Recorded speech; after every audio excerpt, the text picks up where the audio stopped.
కృషి చేసిన చాలామంది సినిమా ప్రముఖుల్లో చాలామందిని ఆహ్వానించి మొదటి రోజుగా హైపర్ ఆది గారిని,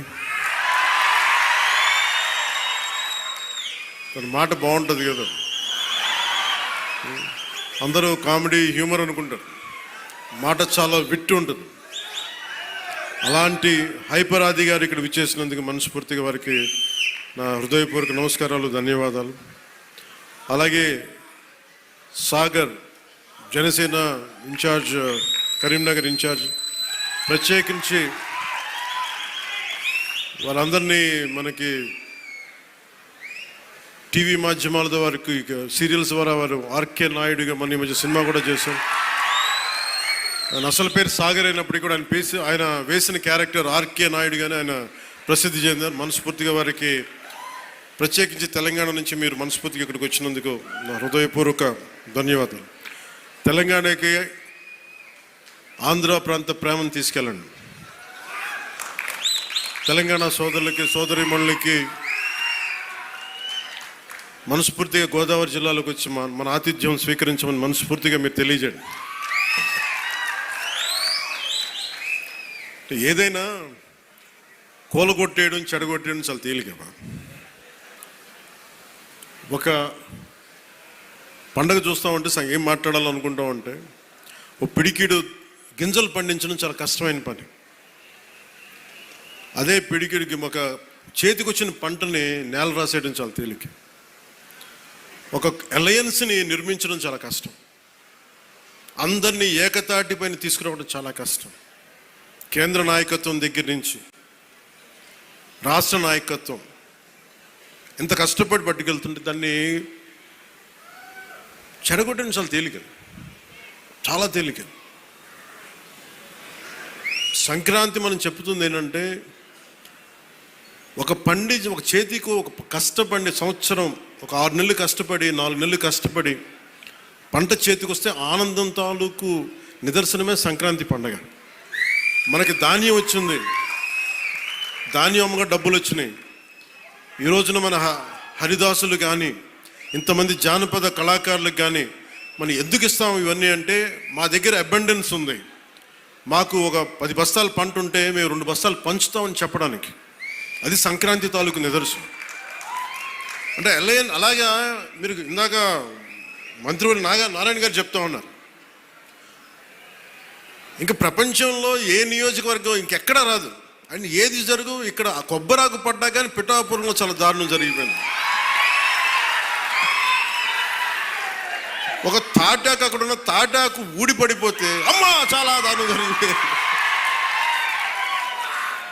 మరి గత ప్రభుత్వ నాయకులను అడగండి, వాళ్ళ నియోజకవర్గం అసలు న్యూస్ ఉంటుందా, ఏం జరుగుతుందో కూడా తెలియదు మీకు. పిఠాపురంలో చిన్న చెట్టు మీద వాళ్ళున్న పక్షి ఈక పడినా కానీ అయ్యా బాబోయ్ పక్షి పడి. అంటే ఇది ఎవరిస్తున్నారు మీకు బలం? ఎవరిస్తున్నారు? మీరిస్తున్నారు. చెడు వార్తలకి మీరిస్తున్నారు బలం. ఒకటి మనల్ని తిడుతుంటే మీరు దాన్ని వైరల్ చేస్తే మీరు బలం ఇస్తున్నారు. ఒకటి చెడగొడుతుంటే వచ్చి మీరు ఎదురు ప్రశ్నించకపోతే మీరు బలహీనలు అయిపోతారు. మీరు నాకు ఓట్లేస్తే సరిపోదు అని ఎందుకు చెప్తున్నాను, 5 సంవత్సరాల పిఠాపురంలో గత ప్రభుత్వంలో ఒక్కసారి మీరు ప్రతి ఒక్కరు మేధావులు చాలామంది ఉన్నారు, పత్రికేయులు ఉన్నారు, చాలామంది విభిన్నమైన పార్టీల నాయకులు ఉన్నారు. ఈ గత 5 సంవత్సరాల కాలంలో ఎన్ని కోట్లు ఖర్చు పెట్టారో ఒకసారి అడగమని చెప్పండి. నువ్వు పేరంటాలకి రాలేదు, పబ్బాలకి రాలేదంటే, ఒక దేశం కోసం శ్రమించే వ్యక్తిని, ఇంత మందిని ఏకం చేసే వహించే వ్యక్తిని నాకు మీరు ఇవ్వాల్సింది, మేము ఉన్నాం కాచుకుంటాను, మిగతా వెళ్ళి పని చేయని చెప్తే కదా నాకు ఆనందం. అలా కాకుండా వచ్చి నేను వ్యవస్థని బలోపేతం చేయడానికి వచ్చాను. అంటే నా అవసరం లేని నిజమైన నాయకత్వం ఏంటి? నాయకుడు అవసరం లేకుండా పనులు జరిగిపోవాలి సింగపూర్ లాగా. అది కదా అభివృద్ధి అంటే. ఏ పని కావాలన్నా ఎమ్మెల్యే గారి ఇంటికి వెళ్తే కానీ పనులు అవ్వండి, అట్లా అంటే అది అభివృద్ధి కానట్టే కదా లెక్క. అంటే గత ప్రభుత్వంలో మీరు ఎంత ఖర్చు పెట్టారో ఒకసారి చూడండి. నేను ఈ గత ఏడాది 308 కోట్లతోటి పిఠాపురం అభివృద్ధికి మనం ఖర్చు పెట్టాం. మీరు చూడండి. అలాగే ఇప్పుడు 200, అది దాదాపు 60-70% పనులు అవుతున్నాయి, అయిపోయినాయి. ఇంకా 30% మిగిలినాయి. ప్రాబబ్లీ టార్గెట్ ఇచ్చింది మార్చికి అయిపోవాలి. ఇప్పుడు మనం 211 కోట్లతోటి అదనపు అభివృద్ధి కోసం మనం ముందుకు తీసుకెళ్తాం. అంటే ఇది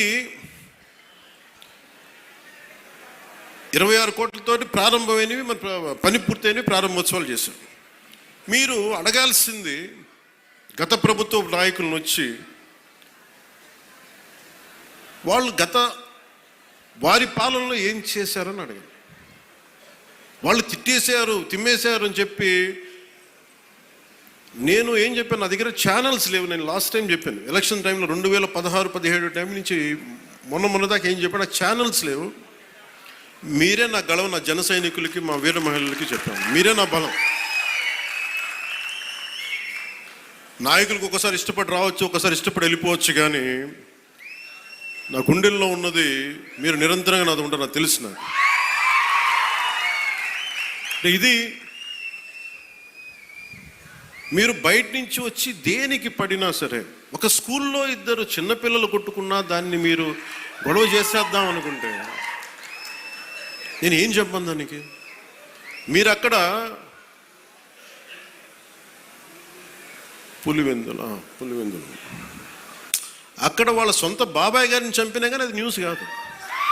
ఇక్కడ ఇద్దరు బిడ్డలు ఉట్టినే కొట్టుకుంటాం, స్కూల్లో కొట్టుకోరా. నాయకులే కొట్టుకుంటున్నప్పుడు స్కూల్లో చిన్నపిల్లలు ఎందుకు మాట గారు? పెద్ద స్థాయి ఆలోచన పరిధుల నాయకులే మాట అనుకున్నప్పుడు చిన్నపిల్లలు ఏదో అనుకుంటాం, దాని కులాలు పట్టుకొచ్చేస్తాం. మరి ఇదే మీరు అడగాల్సిన ప్రశ్న. మన జనసేన నాయకులు కూడా చెప్తున్నా, కూటమి నాయకులు కూడా చెప్తున్నా, పనిచేసే నాయకులు మీరు వెన్నంటి ఉండకపోతే, ఎలక్షన్లు అయిపోయింది, మా పని అయిపోయింది అంటే, నేను నిజంగా అలా అనుకుని ఉంటే ఈ రోజున మీకు ఉప్పాడ ప్రొటెక్షన్ వాళ్ళు ముందుకు వెళ్ళదు చెప్తాను. మీరు ఇన్ని సంవత్సరాలు ఉన్నారు, ఎవరు తీసుకెళ్ళారు చెప్పండి. ఈజీగా మాట్లాడి సరిపోదు, అక్కడ నువ్వు కన్విన్స్ చేయాలి. ఎందుకని 100 ప్రాజెక్టులు ఉంటాయి, స్టేట్ గవర్నమెంట్ ప్రయారిటీస్ ఎందుకు చేయాలి.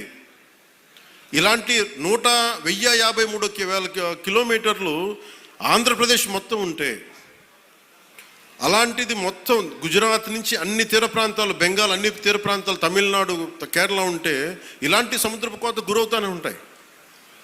కానీ మీకే ఎందుకు ఇవ్వాలి అని సెంట్రల్ గవర్నమెంట్ అడుగుద్ది. ప్రత్యేకత ఏంటి అని. అది మన కన్విన్సింగ్ ఆర్గ్యుమెంట్. ఎందుకు పనిచేస్తే, నువ్వు దేశ నిర్మాణం కోసం పనిచేసేవాడివి, మనుషుల్ని విడగొట్టేవాడివి కాదు, నిలబెట్టేవాడివి, అండగా ఉండేవాడివి. ఇన్ని చూసిన తర్వాత దానికి తోడు హేతువుగా చెప్పాలి, రేషనల్గా చెప్పాలి.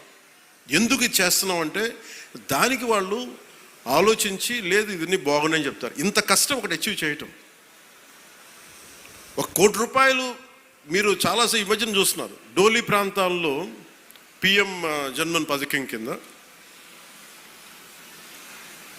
ఒక 40 మంది ఉంటారు. 1 కోటి రూపాయలతో మనం ఒక 4,000 మంది 5,000 మంది ఉన్న ఒక పంచాయతీ ఖర్చు పెట్టడం వేరు.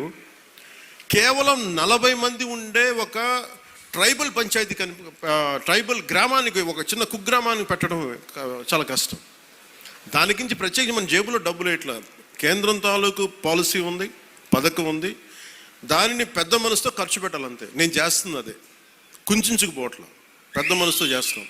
అందువల్ల డోలీ మోతలు అంటే మనకు కనీసం కరెంటు ఉంది. కరెంటు లేని గ్రామం ఒకటి అలలాడుతుంటే ఒక్క మాట మన జన సైనికులు కానీ మనం పంపిస్తే ఆ గ్రామానికి కరెంట్ వచ్చింది 70 సంవత్సరాలు. అంటే ఇవన్నీ ఎందుకు చెప్తున్నానంటే, నేను కేవలం ఒకదానికే పరిమితం అయిపోతే నా శక్తిని మీరు చంపేసినట్టు వాళ్ళు అయిపోతారు. నాలాంటి వాడు మీకు ఎంత బలం ఇస్తే, బయట ప్రాంతాల నుంచి వచ్చి అసలు నన్ను ఏం చేశారు లాస్ట్ టైం, మా జిల్లాల్లోకి వస్తే, మా ప్రాంతాల్లోకి వస్తే మేము అడుగు పెట్టాం, మా నియోజకవర్గాల్లోకి వస్తే చాలా నాకు చెప్పి వాళ్ళు మటుకు నేను ఎంచుకున్న నియోజకవర్గానికి వచ్చి మొత్తం వ్యతిరేకంగా చేశారు.